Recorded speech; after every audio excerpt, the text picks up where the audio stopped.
दोस्तों, हम हर हफ्ते बड़ी मेहनत से आपके लिए एक मज़ेदार स्टोरी बनाते हैं। तो अगर आप हमारी बचुआ टेल्स चैनल की कहानियाँ एंजॉय कर रहे हैं तो अभी चैनल को सब्सक्राइब कीजिए और हमारी लेटेस्ट वीडियोस की नोटिफिकेशन पाने के लिए बेल आइकॉन दबाना मत भूलिए। सुबह की धूप धीरे धीरे गांव राजपुर के छोटे छोटे घरों पर गिर रही थी। हर तरफ हरी भरी खेतों की खुशबू और मिट्टी की तेज सुगंध थी। गांव के लोग अपनी रोजमर्रा की जिंदगी में व्यस्त थे। कुछ खेतों में काम कर रहे थे, कुछ अपनी छोटी दुकानों में सामान सजा रहे थे। लेकिन एक चीज जो हर सुबह सबको याद दिलाती थी वह था रामलाल का दूध। रामलाल अपनी पुरानी हरी गाड़ी में दूध ले जाता और गांव के हर कोने में जाकर दूध बेचता। उसका चेहरा हमेशा मुस्कुराता रहता और गांव के बच्चे उसके आसपास दौड़ते रहते। आज का दूध फ्रेश है, जल्दी आओ, सबको दूध मिलेगा। रामलाल का जीवन सरल था। सुबह से शाम तक भैंस से दूध निकालना, गांव में बेचना और कभी कभी बच्चों को मुफ्त में दूध देना। लोग उसे प्यार करते थे, लेकिन रामलाल के दिल में एक छुपी हुई चाहत थी, ज्यादा पैसा कमाने की। अगर दूध में पानी मिलाकर बेचूं तो कम मेहनत और ज्यादा पैसा। एक दिन रामलाल ने सोचा कि वह दूध में थोड़ा पानी मिलाकर बेचेगा। शुरू में सिर्फ 1 या 2 लीटर पानी, लेकिन ध्यान रखा कि रंग और खुशबू वैसी ही रहे। कोई नहीं समझेगा। सुबह सुबह जब वह गांव में अपनी गाड़ी लेकर गया, सब लोग खुश होकर दूध लेने आए। बच्चों के चेहरे पर मुस्कान थी और रामलाल को लगा कि सब सामान्य है। धीरे धीरे गांव के कुछ लोगों को पेट दर्द और उल्टी होने लगी। अरे, मुझे लगता है आज कुछ खाने में गड़बड़ हो गई। दूसरे गांव वाली ने कहा कि उन्हें भी उल्टी हुई। नहीं, मैं सिर्फ दूध पिया और मुझे भी उल्टी हो गई। धीरे धीरे सबको समझ आया कि सबकी समस्या दूध से है, लेकिन कोई नहीं समझ पाया कि दोषी कौन है। रामलाल अपने कमरे में सोच रहा था। 1-2 लोग बीमार हो गए, पर पैसा तो मिला। अगर ध्यान से करूं तो और पैसे कमा सकता हूं। इस तरह उसने मिलावट का सिलसिला शुरू कर दिया, बिना सोचे कि इससे लोगों की जान खतरे में पड़ सकती है। कुछ ही दिनों में गांव में बीमारी का सिलसिला शुरू हो गया। बच्चों के साथ साथ जवान और बुजुर्ग भी प्रभावित हुए। हर कोई अस्पताल की तरफ भाग रहा था। गांव के लोग समझ नहीं पाए कि यह सब कहां से आया। डॉक्टर साहब, हमारे गांव में सब लोग अचानक बीमार हो रहे हैं। क्या सब लोग एक ही तरह का खाना पीना या दूध ले रहे थे? सभी लोग एक ही बात बोले, रामलाल का दूध। गांव के लोग रामलाल के घर गए और पूछने लगे, रामलाल, तुम्हारे दूध से हमारी तबीयत खराब हो रही है। बताओ, यह कैसे हुआ? नहीं, दूध बिल्कुल फ्रेश है, मैंने कुछ नहीं मिलाया। रामलाल ने पहले तो इनकार किया, लेकिन धीरे धीरे सबको सच समझ आया। गांव के लोग गुस्से से फट रहे थे। बच्चों के माता पिता अस्पताल में उनके साथ थक कर बैठे थे और सब रामलाल को सजा दिलाने पर जोर दे रहे थे। मुखिया ने पुलिस को बुलाया और रामलाल के घर की जांच कराई। पुलिस ने देखा कि रामलाल ने दूध में केमिकल और पानी मिलाया है। यह सबूत सभी के सामने था।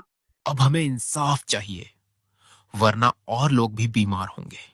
रामलाल समझ गया कि अब उसकी दुनिया बदल गई है। पैसा और लालच के लिए जो उसने किया, उससे गांव का प्यार और भरोसा दोनों खत्म हो गया। रामलाल को पुलिस ने गिरफ्तार कर लिया और उसे जिला जेल भेज दिया। जेल का दरवाजा बंद होते ही एक अजीब सा खामोश और ठंडी हवा का एहसास उसके अंदर घर कर गया। गांव के लोग उस पर गुस्सा थे और रामलाल के अंदर भी अजीब सा दर्द और शर्म का एहसास जाग उठा। ये सब मेरे लालच की वजह से हुआ। मैंने अपनी और दूसरों की जिंदगी बर्बाद कर दी। जेल के पहले दिन ही उसने देखा कि यहाँ लोग अपनी गलतियों का हिसाब भुगत रहे थे। कुछ लोग धोखा और चोरी के लिए, कुछ लोग बहुत बड़ी बुराइयों के लिए यहाँ थे। रामलाल को पहली बार सच में अपनी गलती का एहसास हुआ। उसने देखा कि सिर्फ पैसा कमाना, बिना सोच समझे और दूसरों को धोखा देना कितने बड़े नुकसान का कारण बन सकता है। जेल की दीवारें उसके लिए सोचने का स्थान बन गईं। रामलाल अपने सेल में बैठा अपने गांव और बच्चों के चेहरों को याद कर रहा था। अगर मैं अपनी गलतियों का सुधार न करूं तो शायद कोई भी मुझ पर भरोसा नहीं करेगा। जेल में पहले कुछ दिन बहुत अकष्ट और उदास गुजरे। लोगों की चीख और शोर, खाना की कमी और ठंडी दीवारें रामलाल के लिए एक नई दुनिया थी। धीरे धीरे उसने अपने अंदर का डर और गुस्सा कम करना शुरू किया और अपनी गलती को स्वीकार करना शुरू किया। मैं फिर से एक नई जिंदगी शुरू करूंगा। जब मैं बाहर जाऊंगा, मैं कभी किसी को धोखा नहीं दूंगा। मैं शुद्ध और स्वास्थ्यपूर्ण दूध ही बेचूंगा। जेल के महीनों में रामलाल ने अपनी पढ़ाई और समझ पर ध्यान दिया। उसने स्वास्थ्य और स्वच्छता के बारे में बहुत कुछ सीखा और समझा कि लोगों के जीवन के साथ छेड़छाड़ और धोखा करना कितना गलत है।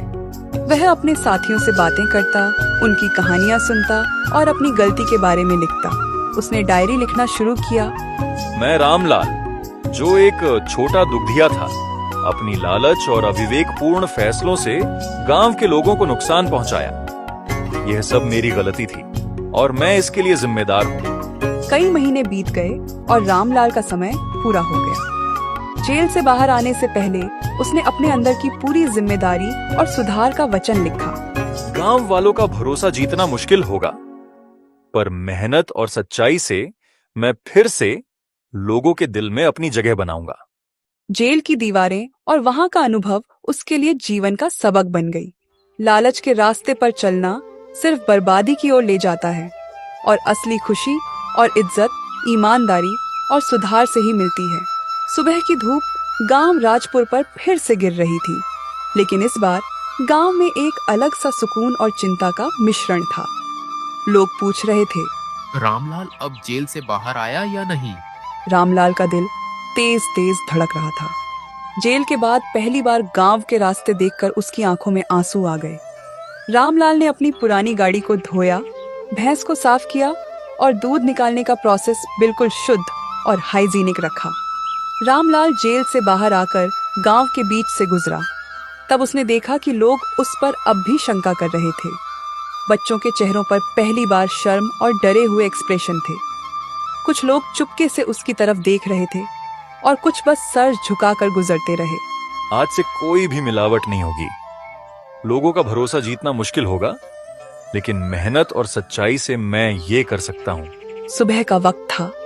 रामलाल ने फिर से गांव के बच्चों को फ्री दूध देना शुरू किया।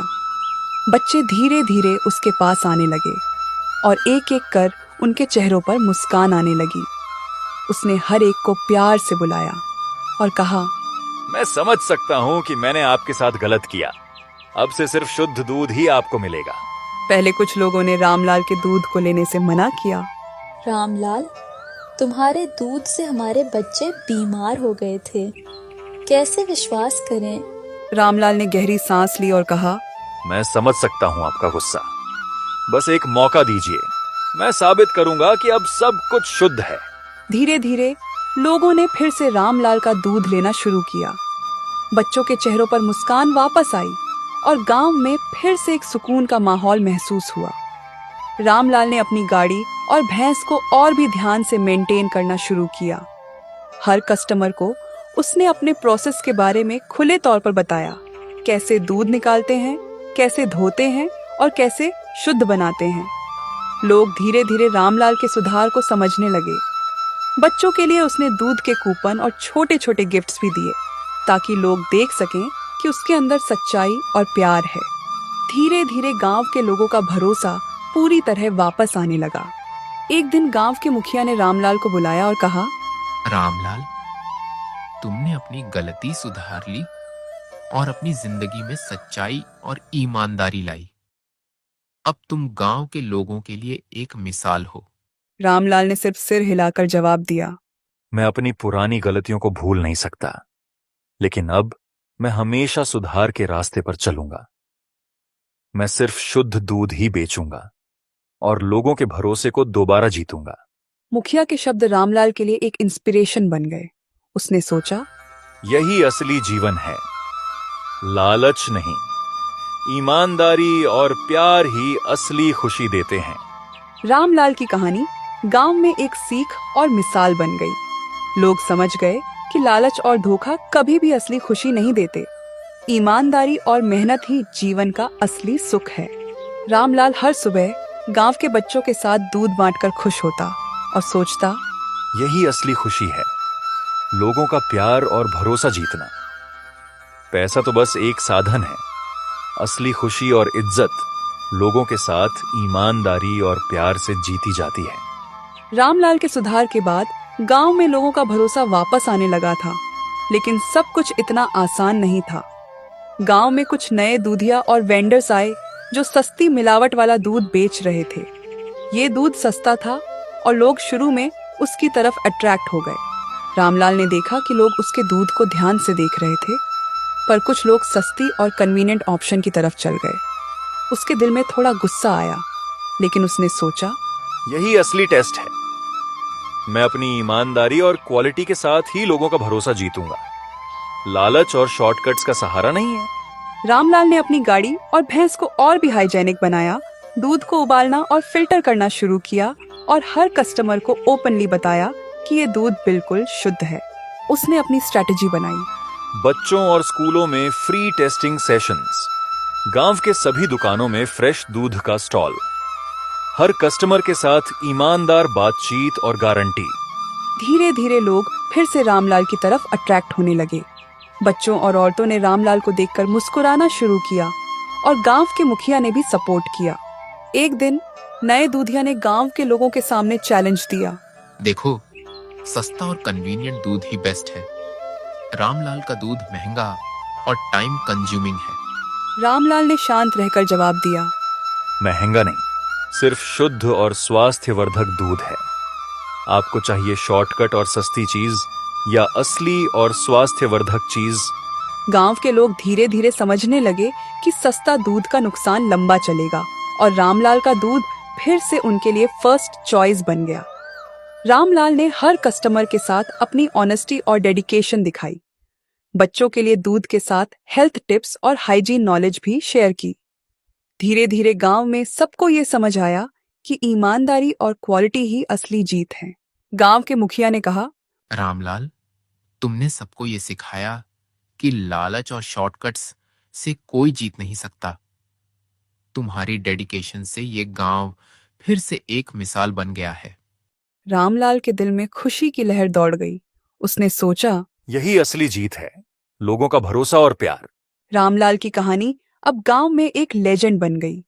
लोग समझ गए कि गलती को स्वीकार करना, सुधार करना और ईमानदारी से जीना ही असली जीवन का मकसद है। रामलाल हर सुबह गांव के बच्चों के साथ दूध बांटकर खुश होता और सोचता, मैं जानता हूं कि लालच ने कितना नुकसान किया, लेकिन अब मेरी असली खुशी और इज्जत ईमानदारी और प्यार से जीती जा रही है। गांव में फिर से सुकून और खुशी का माहौल बन गया। रामलाल के सुधार और मेहनत ने न सिर्फ गांव का भरोसा वापस लाया, बल्कि एक सीख और मिसाल भी सबको दी। लालच और धोखा सिर्फ बर्बादी लाते हैं और असली जीत ईमानदारी और प्यार से ही मिलती है। और इस तरह रामलाल का सफर खत्म हुआ, एक गलती से सीख और सुधार की कहानी जो पूरे गांव के लिए एक मिसाल बन गई। वीडियो पसंद आए तो लाइक करें, अपने दोस्तों के साथ शेयर करें और चैनल को सब्सक्राइब करना बिल्कुल न भूलें।